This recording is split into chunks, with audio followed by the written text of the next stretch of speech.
Hello everyone, today I'll show you how to set up a Counter-Strike 2 server on Ubuntu 24.04, but at the end of this video you'll have your own dedicated server ready for you and your friends to connect and play. MivoCloud. Power your digital future.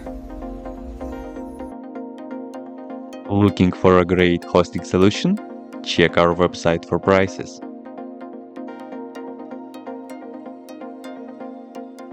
First, what you need to do is to update the server packages. You can do this by the following command.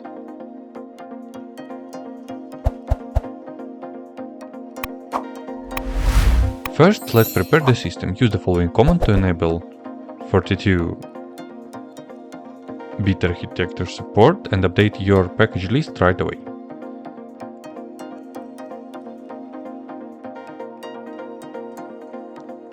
Next, we install all the necessary utilities and libraries required for the server. Run this command for a bulk installation. By the way, you can use the promo code shown on the screen and in the description to get a 20% discount for free mouse on all virtual services on our website.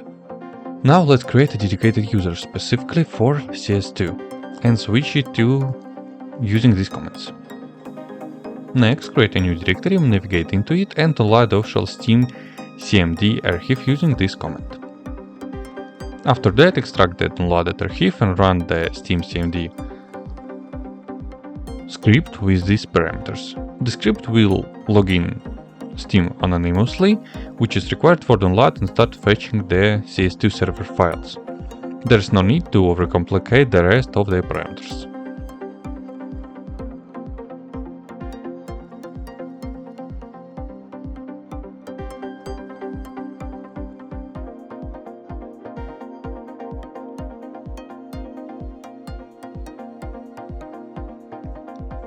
Use the following command to create a hidden directory named SteamSDK64 in your home folder.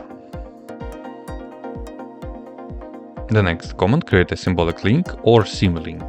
This is critical fix for CS2 server. Looks for an essential Steam authorization library exactly in the SteamSDK path. The next command sets the folder structure for your server future game mode configuration files. Now open the NANO editor to create your server main configuration file. The three lines below are the server's internal settings: the hostname for the server browser, disabling LAN only mode and disabling cheats. The next command creates an empty startup script file in your home directory. Inside the script, you will find the next string.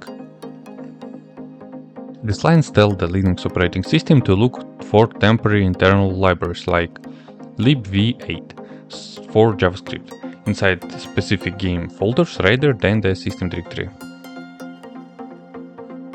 The CS2 dedicated line is actual command that launched the executable file in dedicated server mode, specifically specifying the port, startup map and your Valve server login token. The next command modifies the permission of the start CS2 file, adding the +X executable flag. Without this, Linux will treat the script as plain text and refuse to run it in the command.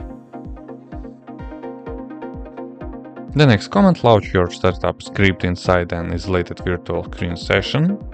Thanks to this, your server will keep running even after you close the HSI client. And that's it. Now you can take your server IP address, jump into the game and start playing.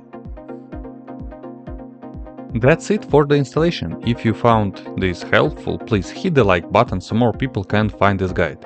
All the comments I used are in the pinned comment below.